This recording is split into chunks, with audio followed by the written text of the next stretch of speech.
well, welcome to Worship Wednesday. We're going to be doing No Longer Slaves by Bethel Music this week.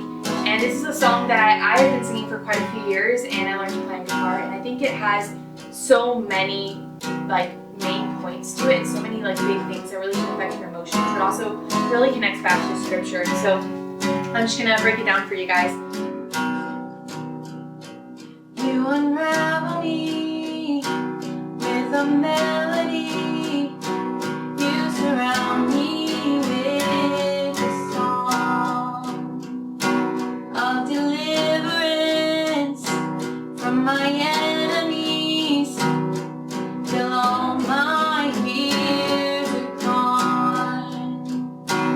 So in verse 1 it says, "You unravel me with a melody. You surround me with a song of deliverance from my enemies till all my fears are gone." So in verse 1 it's talking about how God speaks to us through melodies and songs.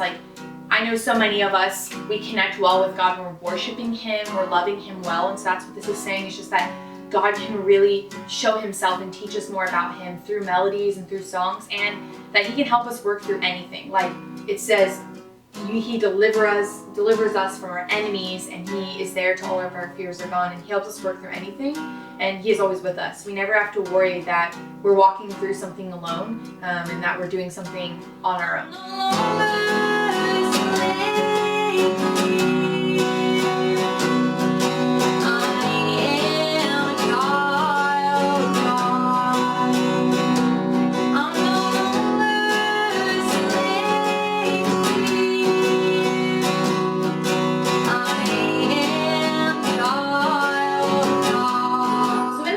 It just says, "I'm no longer a slave to fear, I am a child of God." And it repeats that over and over again. I think repetition is always good to really help us to remember these things and not to forget them. And so for me, the "I'm no longer a slave to fear" really makes me think about 2 Timothy 1:7, where it says, "I have not given you a spirit of fear, but of power, love, and self-control." And so God doesn't give us a spirit of fear. And when we're His children, He is giving us power, love, and self-control. So we don't have to be a slave to fear or be worried about fear or think that fear is something that controls us anymore, because it doesn't.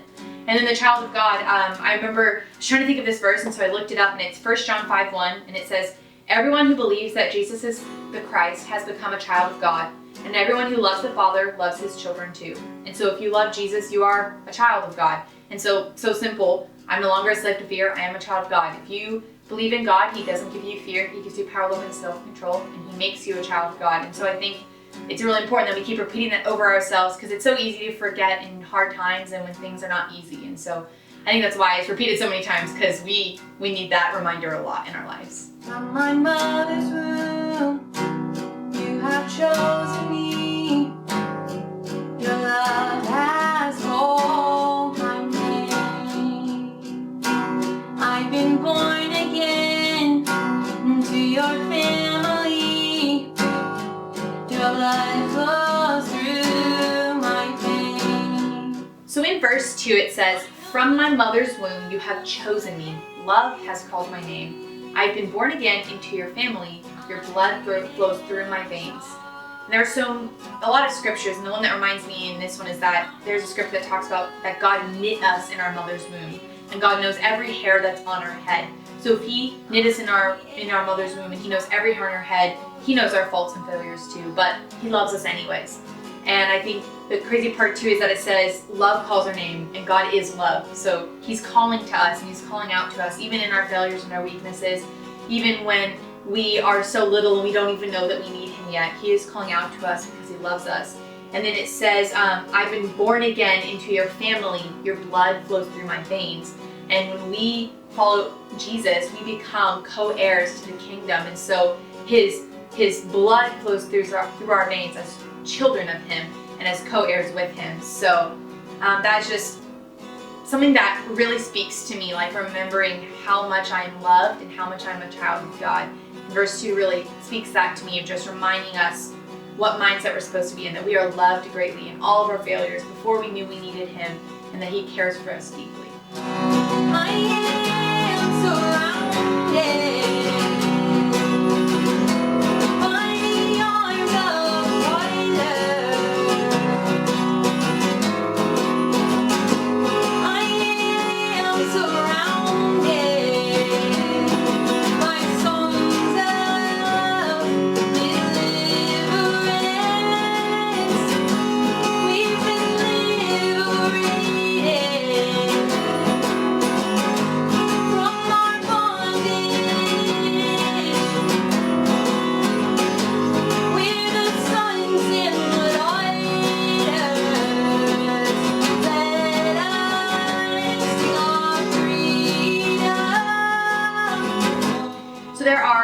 two parts to the bridge in this song, and so we're going to go over the first part of the bridge now. And it says, I am surrounded by the arms of the Father. I am surrounded by songs of deliverance. We'll be liberated from our bondage. We're the sons and the daughters. Let us sing our freedom song. And so in this, it really is talking about Galatians 4:5, where it says, God sent him to buy freedom for us who were slaves to the law so that he could adopt us as his very own children. So again, we are the sons and the daughters. We are now his children.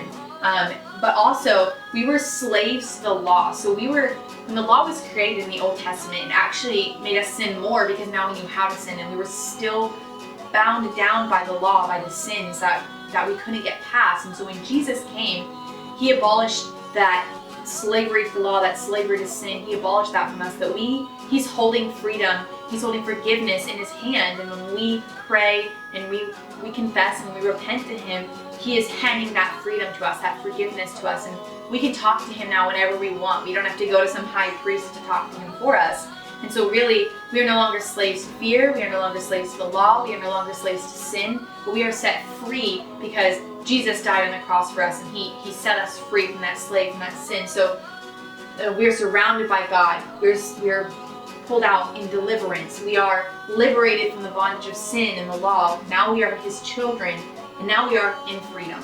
And so that's really what the first part of the bridge is talking about. In the second part of the bridge, it says, you split the sea so I could walk right through it. All my fears were drowned in perfect love.